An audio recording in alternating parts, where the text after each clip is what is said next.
Mengalami. Jadi seperti halnya saya pribadi diberi karunia sampai usia 80 tahun. Akhirnya didahului anak saya meninggal. Kalau mungkin itu hanya kalau misalnya usia saya hanya sampai pada 76, 78, mungkin tidak. Nah, jadi ya kita ya dengan pengalaman-pengalaman seperti itu akhirnya kita merenung dan mengeterapkan ajaran-ajaran spiritual yang kita pelajari, kita geluti, kita hayati, yang semuanya mengarah kepada keikhlasan, menerima apa yang telah terjadi yang ditentukan oleh Tuhan. Kita tidak punya wewenang apa-apa terhadap diri kita, terhadap semua keluarga kita. Jadi itu akhirnya dibuktikan semacam itu. Jadi ya kita alhamdulillah ya mendapatkan satu kekuatan yang telah kita minta selama ini, hingga semua bisa kita terima dengan ikhlas ya, walaupun lewat satu upaya dan perenungan. Demikian. Oke. Nah, Mbah Gatot, kalau setelah kemudian lama gitu ya, aku pikir-pikir gitu, oh ternyata sebenarnya aku yang sejati itu adalah keheningan itu sendiri gitu, kekosongan itu sendiri gitu. Nah, ketika kemudian kita bisa berada hadir penuh sebagai aku yang sejati itu sendiri, apa implikasi positif pada saat kemudian kita menghadapi hal-hal yang tidak sesuai keinginan kita sebagai seorang manusia ini, Mbak Gatot? Iya. Jadi dalam perjalanan kehidupan mulai kecil hingga tua ini, ya otomatis di samping mempelajari masalah-masalah yang sehubungan dengan ketuhanan, sehubungan dengan hidup dan kehidupan, yang juga menyangkut kematian, sebagai orang yang berusia ya cukup tua, otomatis ditambah di samping paham atau ajaran, juga ditambah dengan pengalaman. Jadi sekian kali seperti halnya kami pernah atau sempat menunggui kakek saya meninggal, sempat menunggui bapak saya meninggal, ibu saya meninggal, istri saya meninggal, nah, juga anak ya. Nah, dengan pengalaman itu terasa bahwa bagaimana sebetulnya orang meninggal itu, walaupun kita manusia tidak bisa dengan persis menebak bagaimana hidup setelah meninggal, bagaimana proses kita setelah meninggal, tidak bisa menebak dengan persis, walaupun punya ajaran itu pun entah itu lewat agama, penghayat kepercayaan, setiap kali dikonfirmasi kepada orang-orang atau guru besar, pembimbing, mesti tidak sama. Nah, otomatis dengan ditambah oleh pengalaman, ya, sehingga tebakan itu ya insya Allah agak mirip kebenarannya, mendekati kebenaran, itu terasa.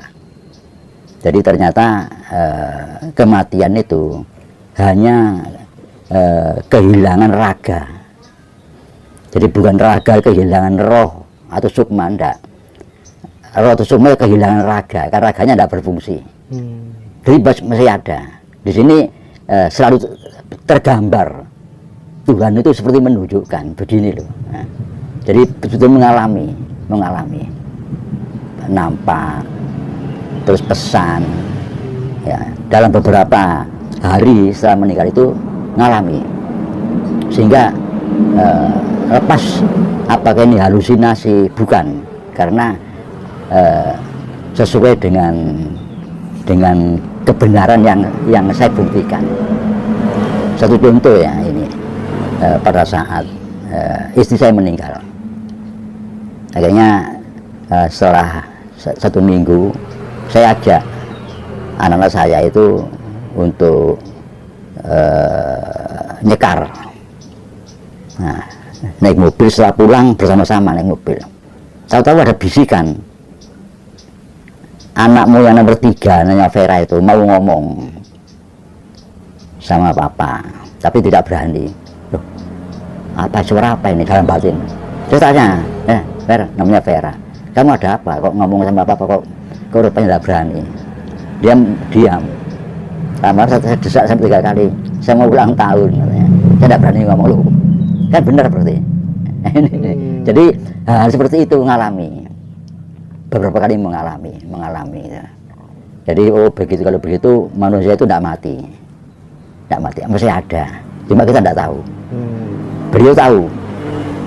Nah, beliau tahu, kita tahu, dan menggambarkan juga bahwa lebih enak orang mati itu. Ini yang tidak bisa diomong, kok lebih enak, kalau gitu kita mati aja, kan tidak bisa begitu. Merasa lebih tenang, lebih enak. Jadi Tuhan itu menciptakan kita, tidak terus membuat, ya bertanggung jawab. Jadi kita lahir bukan kehendak kita mati bukan kehendak kita. Ya itu mesti bertanggung jawab ya Tuhan, tidak akan membuat sengsara kita. Itu. Jadi di sini terasa betul bahwa tidak ada kehilangan itu. Makanya disebutkan bahwa jangan ada kemelekatan. Nah itu maksudnya merasa kehilangan. Kalau tidak, bahkan terasa lebih akrab, terasa sekali lebih akrab. Itu dari pengalaman-pengalaman itu kemungkinan ini hanya dialami orang-orang yang sudah tua, merasa lebih akrab, dan almarhumah ini sepertinya lebih bahagia. Itu terasa betul, terasa. Bukan sesuatu yang menakutkan, bukan sesuatu yang membuat orang itu susah. Itu kenapa? Hanya kita sebagai manusia itu merasa bahwa ini musibah, ini satu-satu kesengsaraan yang dilimpahkan. Ternyata kalau kita renungkan betul, bukan begitu.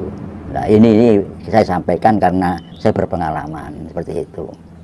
Yang memang akhirnya kalau kita mengikuti perasaan, serba ketakutan, akhirnya tidak membuat kita justru penuh keikhlasan. Nah ini yang akhirnya juga membutuhkan perjuangan juga. Apakah yang hidup lebih untung daripada yang mati? Ini tidak bisa begitu. Tidak bisa begitu. Akhirnya ternyata ya hidup dan mati itu sama saja. Ini yang pernah saya dengar dari orang-orang yang tua yang sebelum saya masih muda dulu. Bagi orang yang paham, hidup dan mati itu sama saja. Bahkan kalau bahasa agamanya, bagi seorang wali, nah ini hidup dan mati itu sama saja. Nah, masa hanya wali, bagi semua orang yang menyadari sebetulnya itu begitu yang saya alami dalam kehidupan ini. Demikian. Nah kira-kira Mbah Gatot, ketika kemudian kita bicara soal kematian gitu, rata-rata teman-teman itu kan takut soal konsep hidup setelah mati gitu. Konsep-konsep itu kan banyak gitu. Katanya nanti begini begitu, dan itu diajarkan oleh agama sejak kita masih kecil gitu, sehingga kita tidak pernah kemudian memiliki paradigma bagaimana menjemput kematian dengan penuh senyuman, dengan indah gitu ya. Itu satu gitu, bagaimana tentang hal ini. Yang kedua, ada nggak sih Mbah pengalaman-pengalaman terbaru pada saat ditinggal kedua putra dan putrinya itu tadi, seperti pengalaman waktu ditinggal sama istrinya Mbah Gatot dulu gitu, seperti apa konkretnya gitu? Pertama kita karena mungkin setiap hari, setiap saat kita selalu melakukan bahasa agamanya ibadah ya.